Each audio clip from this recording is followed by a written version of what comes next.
Congratulations, it's grad season, which probably means you're applying for a student visa to go to Canada. And if you are, you're definitely going to want to tap into this episode. This is HTO, how things operate, moving from Bermuda to Canada on a student visa.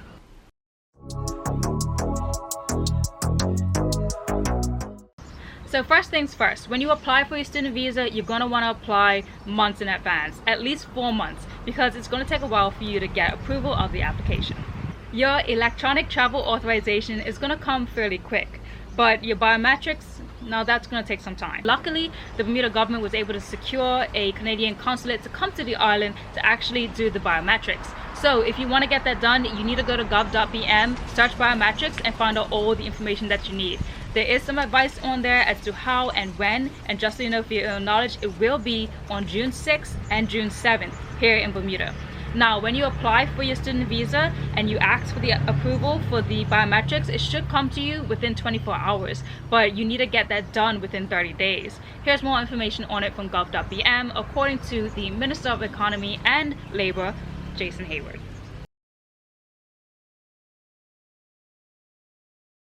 Last thing that you want to do when applying for your student visa is to make sure you print out every single submitted copy that you use for the application. Yes, you're going to have everything in that file that you're going to need when you go there, but it's good to have things physically on hand for when you're in the airport and you're going through immigration. They might ask you for something, so you want to have everything secure and in the right location for you to grab and get when you need it. Now let's talk about what you should do when you enter Canada. First things first, make sure that you actually sign up for some sort of loyalty program for traveling, either with WestJet or any other app that allows you to gather points when you're traveling back and forth. You're going to be doing that a lot, so it's good to take advantage of the benefits that come with it and the perks. Another thing to note, you can work on your student permit. You can actually work about 20 hours while you're in school as part-time, and then during the Christmas break or even the summer holidays, if you plan to stay out there, you can work 40-hour weeks as well. So take advantage of that. And in order to find jobs, the best bet is actually going to your student center and seeing if they have on-campus work, or they might know about things that are close by in the community. Get on a phone plan. The best option for me when I was away, I tried to do prepaid, but wasn't good. The plans out there are so much more accessible and cheaper than Bermuda. I believe I had unlimited almost everything and calls and texts because I'm obviously doing journalism. I need that. So I only paid roughly $50 to $60 a month for unlimited everything, and that was in Canadian dollars.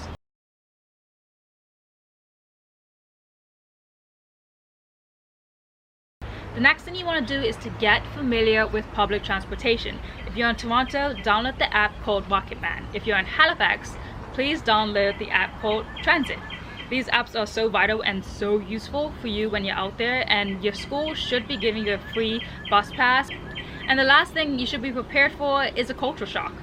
Let's be real, the Bermudians, the Canadians, it's definitely different, especially when it comes to diversity. Also prepare to try to find places to get your hair done, but I would definitely suggest you bring in your favorite products from home out there to Canada, because there's not many places for you to find any sort of product for your hair texture. And also bringing packets of the extensions with you as well if you plan to get your hair done, or you have someone who knows how to do it, or you can do your own hair. It's just something that I didn't think of my first time, but please bring the products that you need, because they're not going to really have them out there in Halifax for you.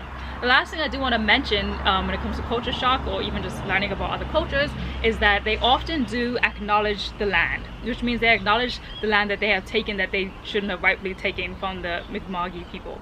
So the land acknowledgement that I got in Halifax was: we would like to begin by acknowledging that we are in Mi'kmaq, the ancestral and unceded territory of the Mi'kmaq people.